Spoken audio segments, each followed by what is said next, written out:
జిల్లా అధ్యక్షుడు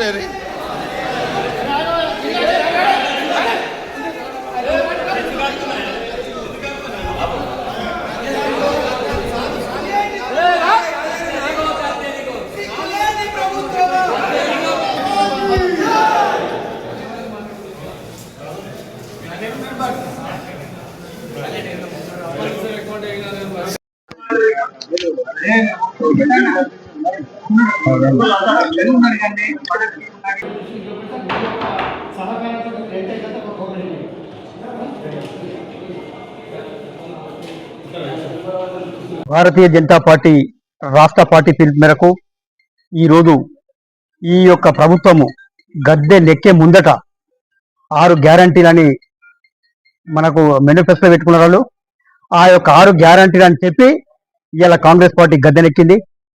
గద్దెనెక్కి ఇప్పుడు దాదాపు 2 సంవత్సరాలు దాటిపోతున్నది. ఒక్క 6 గ్యారంటీలలో ఒక్క గ్యారంటీ కూడా ఇంప్లిమెంట్ చేసింది లేదు. ఇది ప్రజలకు దగా చేసిన ప్రభుత్వము, ప్రజలకు మోసం చేసిన ప్రభుత్వము. ఇప్పుడు కళ్యాణ లక్ష్మికి 1,00,000 రూపాయలు తులం బంగారం ఇస్తున్నారు, ఇవ్వలకి ఇవ్వలే ఇంతవరకు. తర్వాత ప్రతి స్టూడెంట్కు స్కూటీ కొనిస్తున్నారు, ఇవ్వలకు స్కూటీ కొనిచ్చిన దాఖలు లేవు. తర్వాత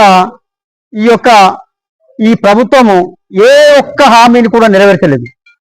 ఇది ఎంత దుర్మార్గం అంటే, ఈ యొక్క తెలంగాణ ప్రజలను మోసం చేసిన పార్టీ భారతదేశంలో ఏమైనా ఉందంటే అది మన యొక్క ఈ తెలంగాణ కాంగ్రెస్ ప్రభుత్వం ఉంటే మీకు నేను తెలియజేస్తున్నా. ఎంత అన్యాయం, ఎంత ద్రోహం ఇది. ఏదో ఒకటి ఈ బస్సులు ఫ్రీ బస్సులు ఇచ్చిండ్రు.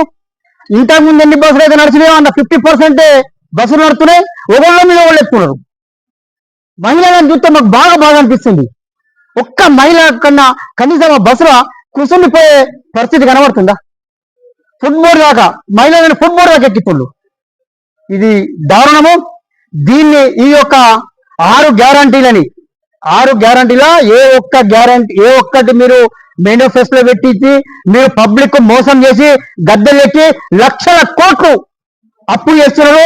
ప్రతి వ్యక్తికి లక్షల ప్రతి పుట్టిన బిడ్డకు కూడా లక్షల, ప్రతి నెత్తికి లక్షల అప్పు తయారు చేసి పెట్టిండు ఈ రేవంత్ రెడ్డి ప్రభుత్వం.